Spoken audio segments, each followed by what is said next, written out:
What's happening, YouTube? Cowboy here, and today I'm going to show you how to turn your level 61 Gunzerker into an unstoppable killing machine. So the first thing you'll probably notice compared to my previous build is back at 50, we did a Rampage Gunlust build, whereas now you'll see we're Rampage Brawn. Now the reason for this, obviously if you want to be taking out Invincibles and the higher end bosses, you're going to need survivability. Especially considering Ultimate Vault Hunter mode. I mean, as hard as these guys are hitting, if you're just, if you drop all your points between Rampage and Gunlust, like Money Shot, all I need is one, and trying to use, little gimmicks to just maximize your damage, sure, you can do shit tons of damage, but chances are you're going to get your shit fucked up. Build like this, you can pretty much just sit there and let bosses slap you in the face, and you're just like, what was that? The tickle, stop that. So, with that being said, let's go into the build, what I picked and why, show you guys what it's all about. So first off, we're going to go down the Brawn tree. We're going to be putting our 5 points into hard to kill and our 5 points into incite. Obviously with the legendary class mod, these both get boosted to 10 out of 5. So right there, 40% max health and some regen, and then 60% movement speed and 50% reload speed. Both great skills to have, especially considering we don't have locked and loaded anymore. The reload speed from incite will really help. And the movement speed, it's not too chappy either. If stuff's going to be shooting us, we're going to be able to sprint, dodge stuff. We're going to be zipping all over the place. Obviously, a great skill. 40% max health, 1% regen. Do I need to say more? I don't think so. Moving down, obviously, I ended up maxing these two because the next skill, or the next tier of the tree, isn't going to be as helpful to us. Obviously, with looking at boss fights, I'm the Juggernaut's not going to be that useful. I mean, in a fight against, Hyperius, for example, you got him, and you got 4 little robots. So something like I'm the Juggernaut, it's not going to really get to come into play much. So because of a situation like that, we're going to end up bypassing this skill. In the same boat, while Asbestos can be a skill that's great to have, because of certain key items we picked, we can just skip Asbestos altogether, and we're going to get into the items later, so don't worry about that.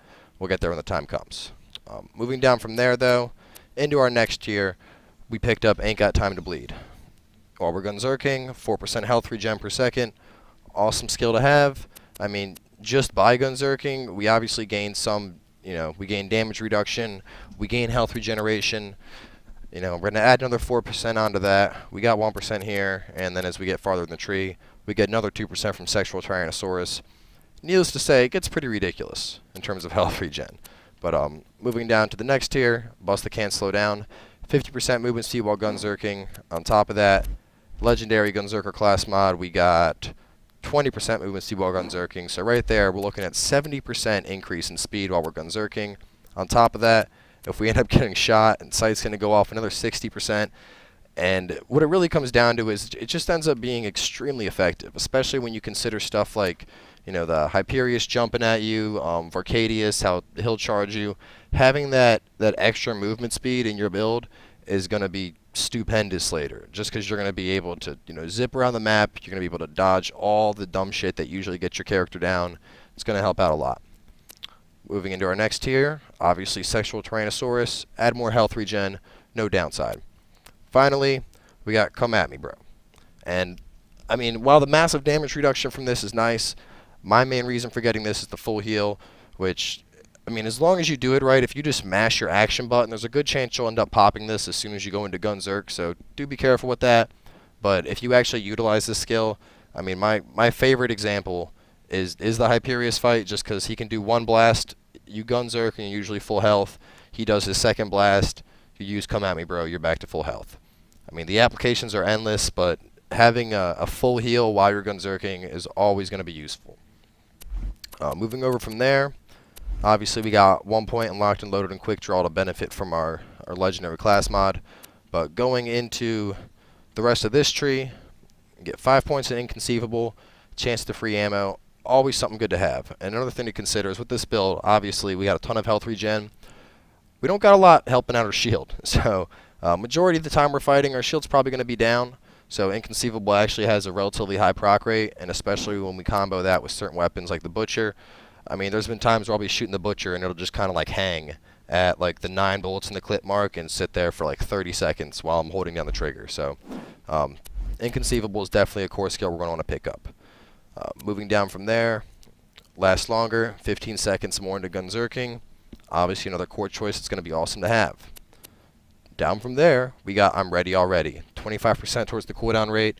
And then on top of that, if you remember on the Legendary class mod, we have 44% into the cooldown rate. When you couple these two together, the cooldown of your Gunzerking basically goes down to about 27 seconds, which is pretty awesome. Obviously, steady as she goes, great skill to have. I mean, recoil is something you always got to consider in Gunzerking. You know, if you can't hit anything, what's the point to Gunzerk? So, regardless of your Gunzerker build, I feel that steady as she goes is a skill you should always have. I mean, 30% chance to improve the accuracy, 80% reduction of the recoil. Amazing skill when you're hip firing two guns. Down from there, obviously we need some points to advance on to get some. So, drop a point and double your fun. Why not? You know, 2 grenades, great skill to have. And we're going to put enough points and fill to the brim to advance to get some. Now, at this point, fill to the brim will actually be like 8 out of 10, or 8 out of 5 if you have the Legendary class mod, otherwise 3 out of 5. But get some points in there. That'll get us over to get some. And obviously, 5 points into there, decrease the cooldown 3 seconds per shot. And if you're constantly fighting, effectively what this does is it takes your 27-second cooldown and it gets it down to a 12-second cooldown. Which, I mean, while Yippee-Ki-Yay is a great skill, to me at least, in what I've been doing with the Gunzerker, I find that while Yippee-Ki-Yay is great, one, it's not going to help us out in Invincible fights because there's usually not a ton of little guys we can kill. And then on top of that, getting our cooldown down to 12 seconds, that's going to be huge. Because while you're Gunzerking, obviously you got the damage reduction, the extra health regen, and what it comes down to is if you're playing this correctly, you basically have a 12-second window in which you need to just not play like a dumbass and survive, and then you have your Gunzerking back up and you can sit and let stuff slap you in the face and it won't matter. And then finally, of course, drop the last point into keep firing. You know, 88% fire rate, 25% reload. No downside. Get it. Now, as you can see, I ended up putting 10 out of 5 into fill to the brim. Depending on the fight, you could leave this at 9 out of 5. Once again, that's only if you have the Legendary class mod. Otherwise, it's 4 out of 5. And you could drop a point to Fistful of Hurt. While I like Fistful of Hurt, I find it to be a very situational skill. You know, in something like the Master G fight, it's great since you can knock him into the acid pool. Aside from that, I mean, I don't really... There's not many enemies I'm just running up and hitting with uppercuts, so I ended up just, you know, taking the 1 point that could have been in that and topped off fell to the brim. But overall, this build will end up giving you a ton of survivability. I mean, we have the talents in Rampage that are going to, you know, decrease our Gunzerking cooldown. When we couple that with the fact that we get a ton of health regeneration in Brawn, it ends up all working well into a very nice build focused around survivability. Now, moving into our items, right off the bat, you notice I got a Ruby and then a Slaga, and I can't overstate enough how important Slag is to have in Ultimate Vault Hunter mode. Like, regardless of what class you're playing, if you want to be successful in UVHM, you have to have Slag. I mean, the increased damage output it's going to add is going to be tremendous, and in a lot of cases, it's going to be the difference between you killing the shit you're going after or that shit killing you. So, with that being said, obviously we got 2 Slag guns in our loadout.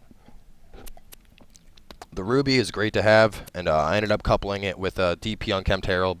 I found that to be an awesome combo. I mean, the Unkempt Herald's already known for a tremendous amount of damage. When you combo that explosive damage with the fact that the Ruby's going to heal you for that damage, they end up just working together beautifully. In terms of the gun I'm comboing with the Slag, I went for the Butcher. I mean, I'd said it before that I felt like the Butcher was going to be a fantastic gun to use on the Gunzerker, and when I combine it with something like the Slag, which already has, you know, a huge magazine size, you can pretty much just hold both of those triggers down and just go to town on something's face all day. Moving into the rest of the gear, obviously Legendary class mod. For the shield, the evolution is something you want to get for this build. Now, I mean, usually my builds aren't like really all that item dependent. If you want to survive with this build, the evolution is something you're going to want to have, and if you can get it, a Skin of the Ancients as well.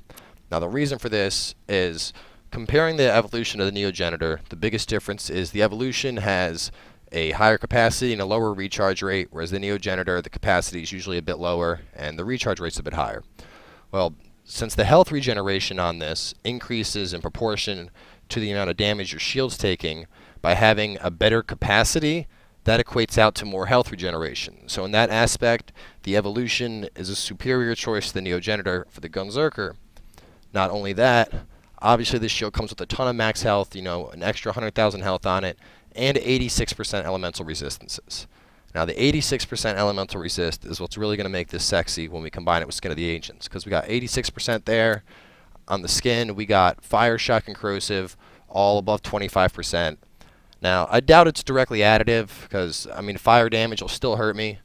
I mean, technically I would be at, what, you know, 115% resistances, so it's not directly additive like that, but regardless, the damage I'm taking from Fire, Shock, and Corrosive is down to the point to where it's near non-existent. Like, unless I shoot myself with it, enemies will hit me with, like, flaming barrels, and Salvador just kind of shrugs it off like nothing ever happened. So, putting those two items together, it basically makes you just a walking, talking tank.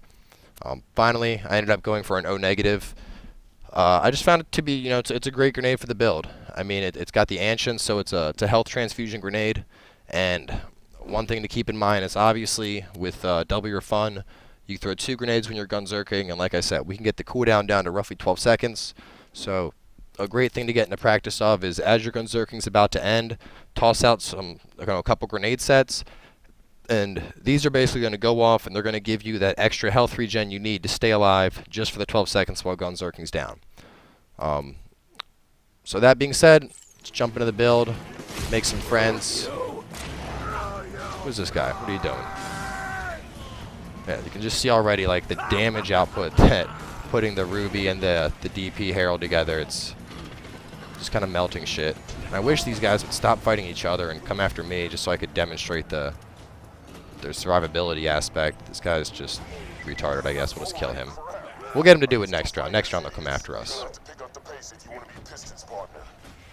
Yeah, but I'm actually still, I mean, just with all these skills put together, your movement speed is so damn high. I'm still trying to adjust to it properly. I mean, you can see right now this is just with our insight up.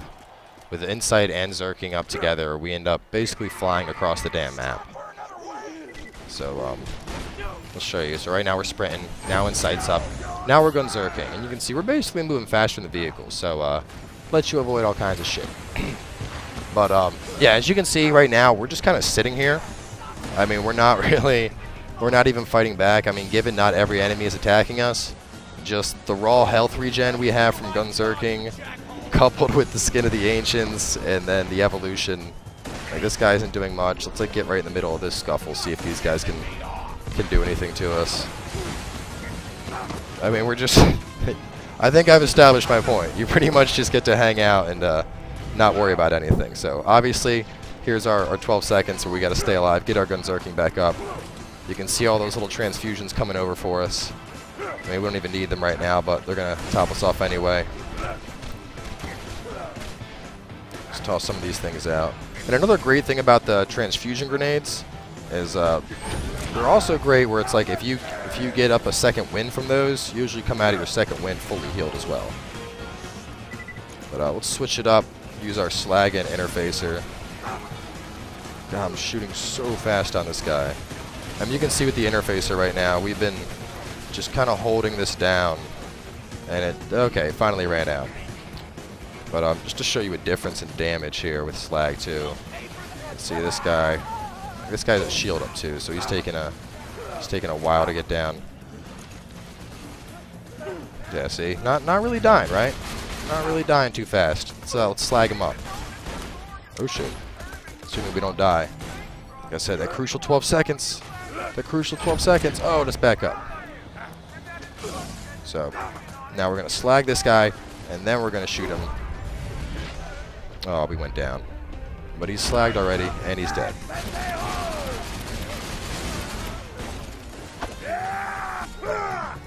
Try those grenades, buddy. Look at those transfusions.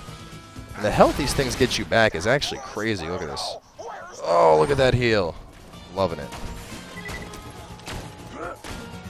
There's one guy. Just this one guy out here by himself. Gonna slag him.